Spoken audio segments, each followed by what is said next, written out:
A specialist in royal family affairs voiced that the Duke perceived the King's command to give up Frogmore Cottage as a severe rejection on June 28, 2017.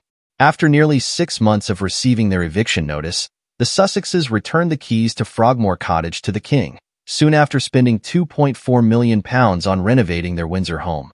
They moved all their remaining belongings to California. "We can confirm that the Duke and Duchess of Sussex have vacated Frogmore Cottage," stated courtier Sir Michael Stevens at the time. "It is clear that the Duke and Duchess covered the costs of the Sovereign Grant's repair of Frogmore Cottage, leaving the Crown with a significantly improved asset. This meant that the Sussexes would have to rely on hotels, friends, or acquaintances whenever they visited the UK, as they no longer had a residence there." According to royal author Tom Quinn, the Duke saw the King's decision as the final blow and was so heartbroken that he cried. Few people realized how much of an insult the eviction from Frogmore felt for the Duke. It was the final straw.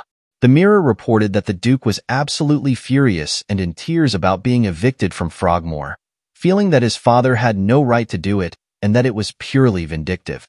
The Duke failed to see that relinquishing his role as a working royal would inevitably lead to the loss of his royal residence. Quinn mentioned that the Duke saw it as an unforgiving rejection, which brought back painful memories of his father's struggles with his mother during their lengthy and difficult divorce.